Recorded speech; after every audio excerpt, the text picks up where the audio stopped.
이곳은 정동진에 있는 정동 심곡 바다 부츠길인데요.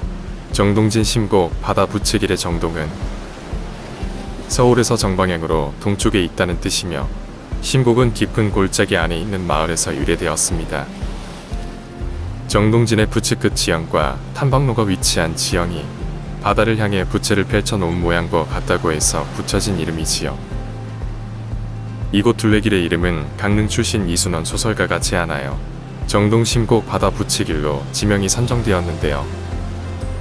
이곳은 천연기념물 제437호로 지정된 곳으로 통해 탄생의 비밀을 간직한 2300만 년 전 지각 변동을 관찰할 수 있는 국내 유일의 해안당구입니다. 정동진선 크루즈 주차장에서 심곡항 사이 약 2.86km 탐방로가 조성되어 있어서 동해바다의 푸른 물결과 웅장한 기암괴석과 어우러진 비경의 아름다움을 감상할 수 있으며, 그동안 해안경비를 위해 군 경계 근무 정찰로로만 이용되어 보존이 잘 된 해안로의 비경을 볼 수 있는 곳입니다. 단구는 계단식 지형을 말하는데요. 바다에 있으면 해안단구, 강가에 있으면 한단구라고 부르지요. 이곳 바다 부츠길은 절벽 위로는 파도의 영향을 받아 평탄하게 다져진 대지가 넓게 펼쳐져 있고, 빙하기와 간빙기의 침식 퇴적작용, 육지의 융기작용으로 차례로 육지로 솟구쳐 오른 모습을 볼 수 있습니다. 바다 부츠길 둘레길을 천천히 걷다 보면 몽돌들이 부딪히며 만들어내는 파도 소리가 정겨운데요. 동글동글하고 크고 작은 돌멩이들이 바닷물을 머금었다가 금방 다시 돌려보내는 모습을 볼 수 있습니다.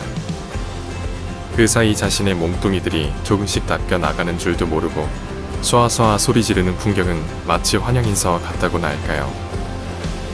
바다 부츠길은 옥재로 된 데크 길이 이곳의 속살을 그대로 보여주는데요.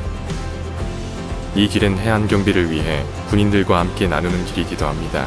분단된 한국의 현실을 실감하게 하는 길이지요. 바다 부츠길을 걷다 보면 발 아래까지 솟구쳐 오르는 파도를 바라보며 바다와 육지 사이 그 경계를 걸어볼 수 있는데요. 비릿한 겨울바다 바람을 온전히 얼굴로 맞아 볼 수 있습니다. 정동진 쪽에서 심곡항 쪽으로 조금만 걸어가다 보면 투구바위를 마주치게 되는데요. 이 근방 사람들을 위협하던 호랑이를 물리쳤다는 강간찬 장군의 전설이 전해지는 바위라고 합니다. 전쟁터에서 투구를 쓰고 있는 듯한 모습이 바위 위에 고스란히 비춰지는데요. 망망대해를 바라보고 있는 모습을 보자니 든든한 마음도 드는 바위지요. 바다 부츠길은 심곡항에 가까운 중간 지점에 다다르면 생각보다 큰 바위를 마주하게 되는데요. 바로 부채바위입니다. 부채를 동쪽으로 펼쳐놓은 듯한 모습인데요. 동해의 바람이 이 부채바위가 마치 부채질에서 만들어낸 것처럼 쉬지 않고 불어옵니다. 부채바위 앞쪽에는 부채바위 전망대가 있으며, 이곳에 오르면 정동 심곡 부츠길에 우를 모두 볼 수 있습니다. 출발지 혹은 도착지가 되는 정동진 선 크루즈 호텔과 콘도는 요즘 한참 인기 방송 중인 미스트롯 시즌2 촬영지이기도 한데요. 이곳에는 해안가의 스카이뷰를 볼 수 있는 스카이워크가 있는데요. 사진 찍기 좋은 명당입니다.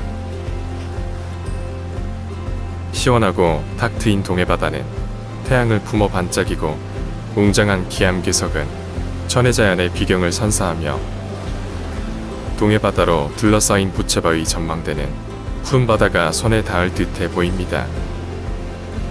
부채바위를 지나 길의 끝에 다다르면 심곡항에 도착을 하는데요.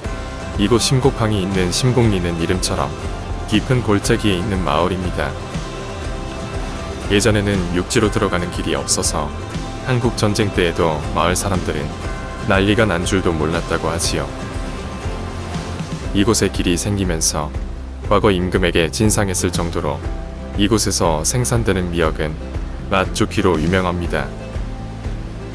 영상 끝까지 즐감하시고 랜선 여행으로 즐겨보시다가 코로나가 잠잠해지면 이곳 바다 부츠길을 걸어보시길 추천드립니다. 영상 더보기에는 바다 부츠길 입체 영상이 링크되어 있으니 실감나게 살펴보실 수 있으니 즐감해보세요. 감사합니다.